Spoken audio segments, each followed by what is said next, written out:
I wear a fashion brand, whether it's Prada or DKNY or Polo. I wear a fashion brand, whether it's Prada or DKNY or Polo. They also own the Burton or Patagonia or North Face or Under Armour or Lululemon or Prada, you know that when it comes time to protection, right? Levi's, whatever, I don't know, Wrangler, U-shaped butt jeans, whatever. Burton or Patagonia or North Face or Under Armour or Lululemon or Prada, you know that glitzy stores in downtown selling Prada and other stuff like that that most Syrians just couldn't even dream about. So it was this lack of glitzy stores in downtown selling Prada and other stuff like that that most Syrians just couldn't. Glitzy stores in downtown selling Prada and other stuff like that. Stating that the next theme should be a multinational company invading the Prada store. I mean, that's very Rem Koolhaasy kind of manner. So Michael explains this to me, and he gives me full reign, stating that the next theme should be a multinational company invading the Prada store. I mean, that's very Rem, stating that the next theme should be a multinational company invading the Prada store.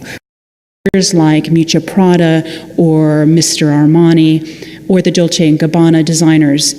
You start to imagine that these are individuals who now no longer like Miuccia Prada or Mr. like Miuccia Prada.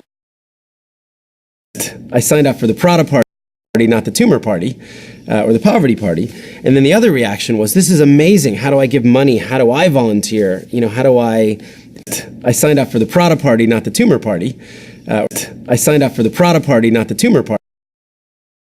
To her, and he grabs her Prada purse, and she gives him a little bit, but she's got all these other, and he goes like this. And I've never seen, because I didn't know Rhea back in the day when she lived on the streets. I've never seen I didn't know you in jail at Rikers Island. I didn't know, like, when you wore kicked people's asses on there. So anyway, this dude, this wallaby, big wallaby, he comes up and he reaches for a bag again, and she turns around, and this face I've never seen on you before, and she goes, "Fuck off, motherfucker!" and the wallaby's like, whoa, like literally puts his little hands up like this, and he was like, we're cool, and he took off. It was, and then she said, "Oh my God, I've never seen that side." I was like, "Get the fuck out of here, motherfucker!" And she goes, "Oh my God, I've never seen that side of you." And I was like, "What side?" And she was like, "Oh my God, I've never seen that street side of you." And I was like, between the enormous, beating, passionate heart that you carry and that badass you will always be fine. Anywhere in the world. So we've got a minute, and what I want to do is ask Rhea to sing for us.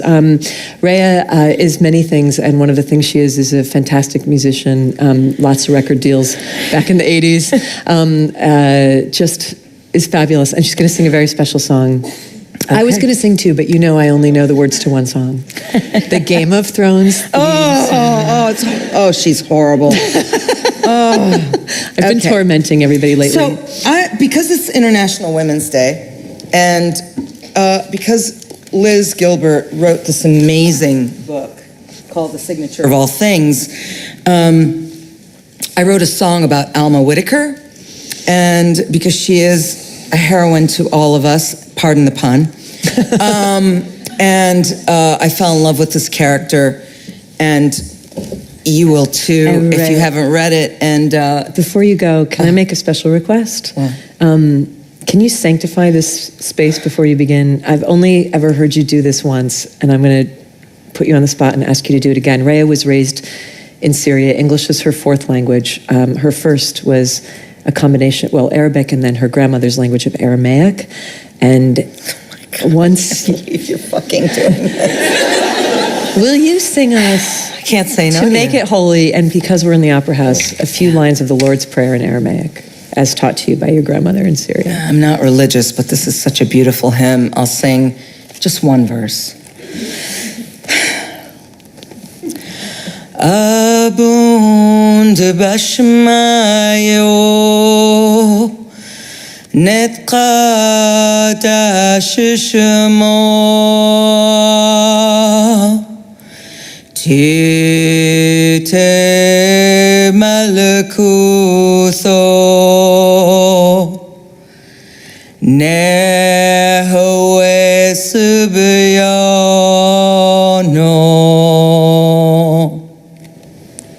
That's it.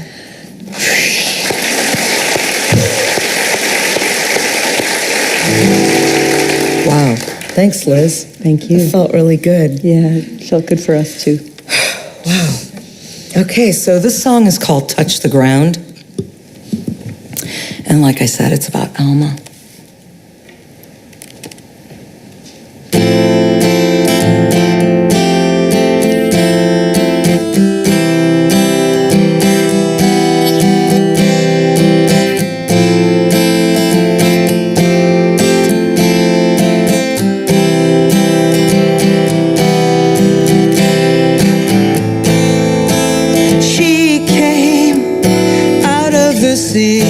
To her, and he grabs her Prada purse, and she to her, and he grabs her Prada purse.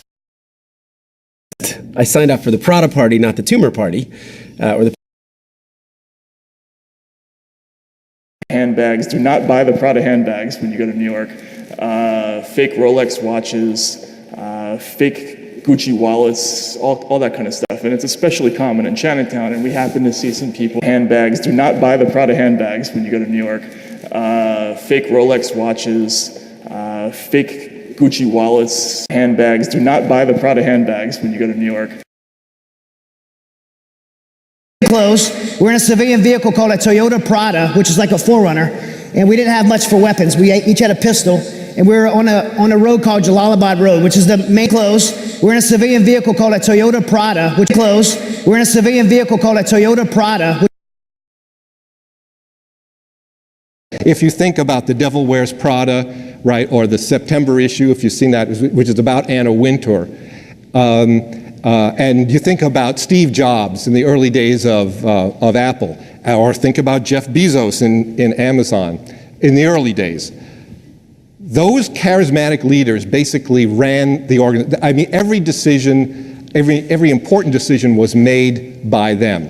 And it didn't really matter what your title was. If you had a good idea and you could get to Steve Jobs and convince him that you were right, then that idea would be put into play. You could jump 3 levels in the organization with impunity.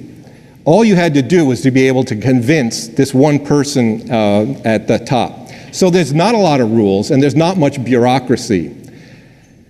These charismatic leaders, usually I've heard them described as seldom wrong, but never in doubt. Okay, and that certainly defines Steve Jobs. So the good thing about organizations like this is that decisions can be made really, really quickly, right? Because there's one person who's making the decision. All you have to do is convince that one person, and whatever it is you want to do gets done.